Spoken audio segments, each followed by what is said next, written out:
নমস্কাৰ আবেলিৰ বাতৰ হৈতে ষ্টুডিঅত মই উৎপল কুমাৰ দাস প্ৰতিৰক্ষা মন্ত্ৰী ৰাজনাথ সিং আৰু আমেৰিকা যুক্তৰাষ্ট্ৰৰ প্ৰতিৰক্ষা সচিব লয়ড জে অষ্টিন আজি নতুন দিল্লীত এখন বৈঠকত মিলিত হৈছে এই বৈঠকত দুখন দেশৰ মাজৰ দ্বিপাক্ষিক প্ৰতিৰক্ষা সহযোগিতা অধিক সবল কৰি তোলাৰ লগতে আঞ্চলিক নিৰাপত্তাৰ প্ৰত্যাহ্বানসমূহৰ মুখামুখি হ'ব পৰাকৈ ব্যৱস্থা গ্ৰহণৰ প্ৰসংগত আলোচনা কৰা হৈছে তদুপৰি ভাৰত প্ৰশান্ত মহাসাগৰীয় অঞ্চলক মুক্ত আৰু সংহত অঞ্চল হিচাপে গঢ়ি তোলাৰ বিষয়টোৱেও এই আলোচনাত ঠাই পায় ইয়াৰ পূৰ্বে আজি পুৱা আমেৰিকা যুক্তৰাষ্ট্ৰৰ প্ৰতিৰক্ষা সচিবগৰাকীয়ে ৰাষ্ট্ৰীয় যুদ্ধ স্মাৰক পৰিদৰ্শন কৰি শ্ৰদ্ধা নিবেদন কৰে প্ৰতিৰক্ষা মন্ত্ৰীৰ সৈতে আলোচনাত বহৰ পূৰ্বে তেওঁ বিজ্ঞান ভৱনৰ চৌহদত তিনিওটা সেৱাৰ জোৱানসকলৰ অভিবাদন গ্ৰহণ কৰে हमने हमारे बीच कई बाइलेटरल और मल्टीलेटरल एक्सरसाइजेज की समीक्षा की तथा हम इंडियन मिलिट्री और US Indo Pacific command central command और अफ्रीका कमांड के बीच सहयोग बढ़ाने पर सहमत हुए हैं हमारे बीच लेमोआ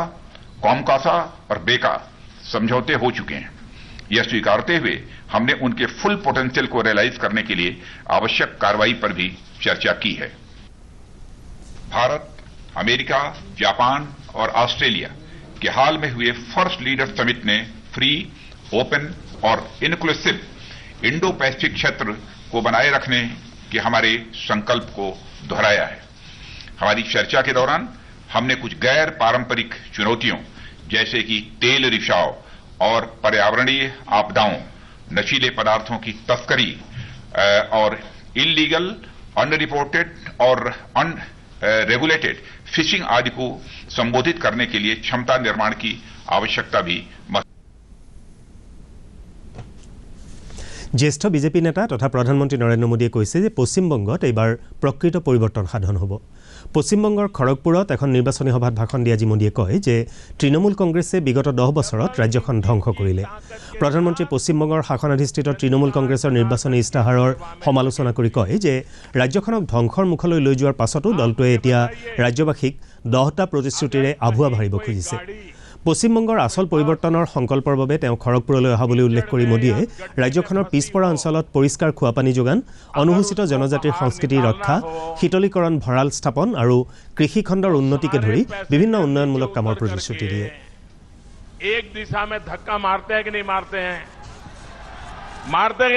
हैं लेकिन आधे पैसेंजर आगे से पीछे की धक्का मारे और आधे पैसेंजर पीछे से आगे धक्का मारे तो कीचड़ से गाड़ी निकलेगी गड्ढे से गाड़ी निकलेगी सबको एक ही दिशा में करना होगा ना बंगाल में भी दिल्ली की ताकत और बंगाल की ताकत दोनों इंजन एक दिशा में लगेंगे तब जाकर के बंगाल ये बर्बादी से बाहर निकलेगा हम सबका साथ सबका विकास और सबका विश्वास के मंत्र के साथ काम कर रहे हैं लेकिन यहां पश्चिम बंगाल में दीदी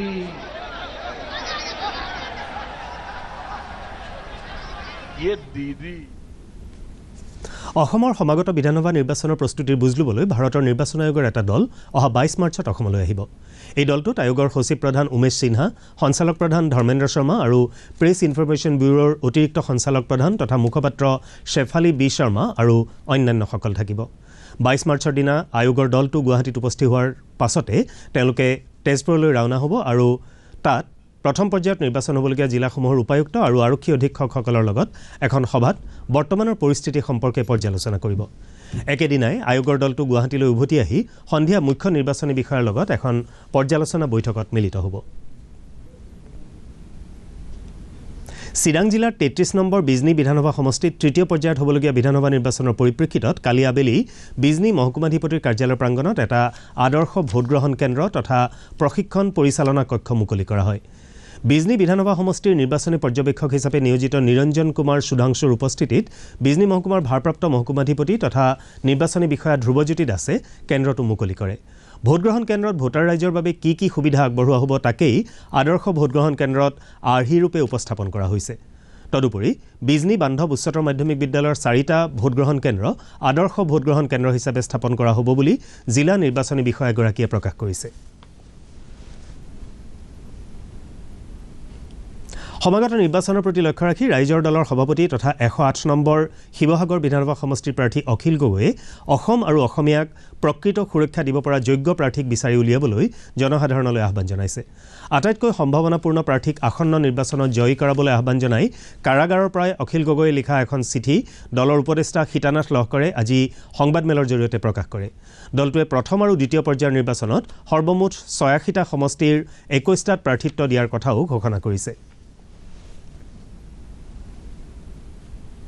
দ্বিতীয় পৰ্যায়ৰ নিৰ্বাচনৰ অংশ হিচাপে অহা 1 মেত মঙলদৈ বিধানসভা সমষ্টিৰ বাবে ভোট গ্ৰহণ কৰা হ'ব। অনুসূচিত জাতিৰ বাবে সংৰক্ষিত সমষ্টিটোৰ মুঠ ভোটাৰৰ সংখ্যা হৈছে 2,33,626।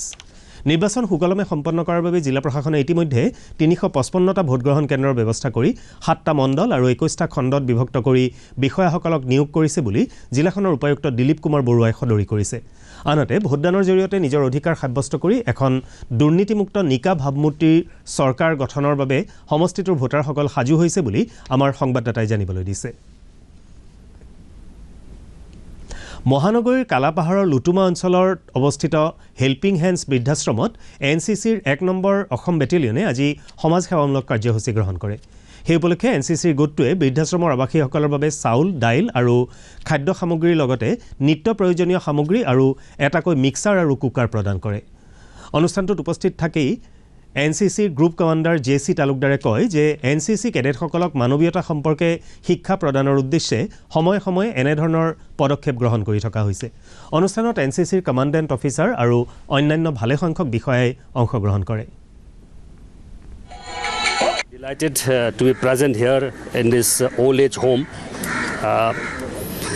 You are all aware that this is a social service program by the cadets of National Cadet Corps.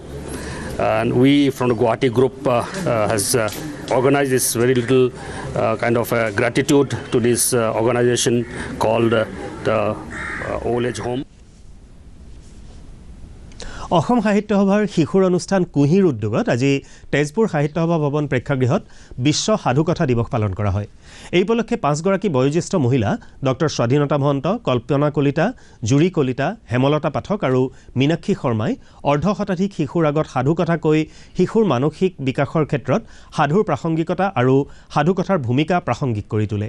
শিশুসকলেও নিজৰ নিজৰ অভিজ্ঞতাৰে সাধু কৈ অনুষ্ঠানটো শ্ৰুতিমধুৰ কৰি তোলে। তেজপুৰ সাহিত্য সভাৰ সভাপতি ডক্টৰ ভূপেন শইকীয়াই মুকলি কৰা সাধু কোৱা অনুষ্ঠান পৰিচালনা কৰে নমিতা লহকৰে। বাক্সা জিলাৰ শালবাৰী বজাৰত যোৱা নিশা সংঘটিত অগ্নিকাণ্ডৰ ফলত বজাৰখনৰ 12খন দোকান সম্পূৰ্ণৰূপে ভস্মীভূত হয়। বৰপেটা, পাঠশালা আৰু বাঘমাৰাৰ পৰা অহা অগ্নি নিৰ্বাপক বাহিনীয়ে জুই নুমুৱাবলৈ সমৰ্থ হয়। অগ্নিকাণ্ডৰ কাৰণ জানিব পৰা হোৱা নাই যদিও বৈদ্যুতিক শ্বৰ্ট চাৰ্কিটৰ ফলতেই অগ্নিকাণ্ড সংঘটিত হোৱা বুলি সন্দেহ কৰা হৈছে। আহমেদাবাদৰ নৰেন্দ্ৰ মোদী ষ্টেডিয়ামত ভাৰত আৰু ইংলেণ্ডৰ মাজৰ পঞ্চম তথা চূড়ান্ত T20 ক্ৰিকেট মেচখন আজি সন্ধিয়া 7 বজাত আৰম্ভ হ'ব। ইতিমধ্যে 4খন খেলত দুয়োটা দলে সমতা স্থাপন কৰিছে যদিও ভাৰতে আজি জয়লাভৰ লক্ষ্যৰে খেলিবলৈ সাজু হৈছে। উল্লেখযোগ্য যে ভাৰতীয় দলটোৱে এই শৃংখলাৰ খেলত প্ৰথমে বেট ধৰি জয়লাভ কৰিছে।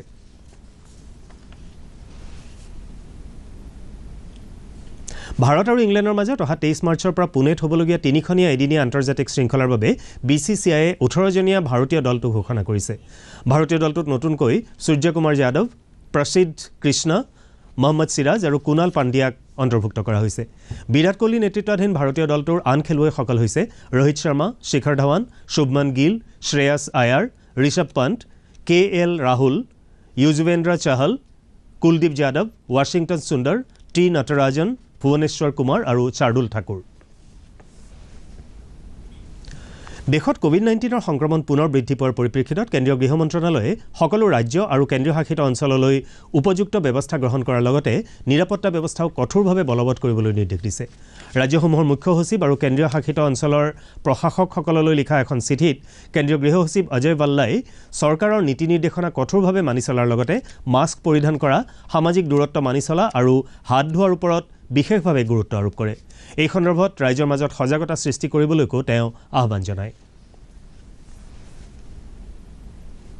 স্বাস্থ্য বিভাগৰ শেহতীয়া তথ্য অনুসৰি অসমত এতিয়ালৈকে 5,25,967 গৰাকী লোকক প্ৰথম পালি আৰু 97,533 গৰাকী লোকক দ্বিতীয় পালি কোভিড প্ৰতিষেধক প্ৰদান কৰা হৈছে। ৰাজ্যত এতিয়ালৈকে 2,15,183 গৰাকী লোক কোভিডৰ পৰা সুস্থ হৈ উঠিছে। আৰোগ্যৰ হাৰ হৈছে 98.74%। ইফালে মুঠ আক্ৰান্তৰ সংখ্যা 2,17,924 বৃদ্ধি পাইছে। ইয়াৰে 294 গৰাকী ৰোগী সম্প্ৰতি চিকিৎসাধীন হৈ আছে। আনহাতে এই পৰ্যন্ত 1100 জন লোকৰ এই ৰোগত মৃত্যু হৈছে। কেন্দ্ৰীয় স্বাস্থ্য মন্ত্ৰণালয়ৰ তথ্য অনুসৰি দেশত এতিয়ালৈকে 4,20,63,000 গৰাকী লোকক কোভিড প্ৰতিষেধক প্ৰদান কৰা হৈছে। আনহাতে দেশত 1,11,00,000 গৰাকী লোক কোভিডৰ পৰা সুস্থ হৈ উঠিছে। কোভিডৰ পৰা আৰোগ্যৰ হাৰ 96.12%। 2,88,394 গৰাকী এতিয়াও চিকিৎসাধীন হৈ আছে। দেশত এতিয়ালৈকে 1,59,000 গৰাকী লোকৰ কোভিডত মৃত্যু হৈছে। বিকল্প ইন্ধন বিচাৰি থকাৰ সময়তে ধানৰ নৰা, তুঁহগুৰি, কাঠৰ গুৰি, গছৰ পাত আদি কেঁচামাল হিচাপে ব্যৱহাৰ কৰি কয়লাজাতীয় ইন্ধন প্ৰস্তুত কৰাৰ বাবে বায়োমাছ এনাৰ্জি প্ৰডাকশ্যন ইণ্ডাষ্ট্ৰী নামেৰে ধেমাজি জিলাৰ জামুগুৰিত বায়োমাছ কয়লা উৎপাদনৰ এটা উদ্যোগ স্থাপন কৰা হৈছে। উদীয়মান যুৱক ৰাতুল বৰাই স্থাপন কৰা এই উদ্যোগটো আজি উদ্বোধন কৰে অৰুণাচলৰ প্ৰাক্তন মুখ্যমন্ত্ৰী গেগং আপাঙে। উল্লেখযোগ্য যে বায়োমাছ কয়লা ইটাভাটা, চাহ কাৰখানা, বিস্কুটৰ কাৰখানা আদিত ইন্ধন হিচাপে ব্যৱহাৰ কৰা হয়। ধেমাজিৰ এই উদ্যোগটোৱেই অসমত বায়োমাছ কয়লা উৎপাদনৰ প্ৰথম উদ্যোগ।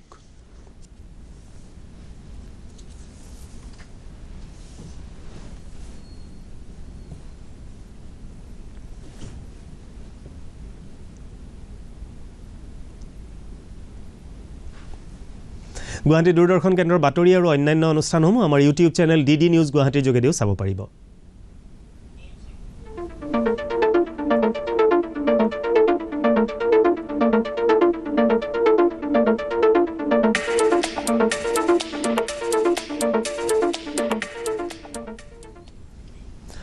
বাতৰিৰ পৰা বিদায় লোৱাৰ আগে এটা কথা মনত পেলাই দিছোঁ, কৰোনাৰ বিৰুদ্ধে যুঁজত জয়ী হ'বলৈ শাৰীৰিক ব্যৱধান অক্ষুণ্ণ ৰাখক, চাবোনেৰে সঘনাই হাত ধুই থাকক বা হেণ্ড ছেনিটাইজাৰ ব্যৱহাৰ কৰক আৰু সঠিকভাৱে মাস্ক পিন্ধিবলৈ নাপাহৰিব। মাস্ক পিন্ধিয়া।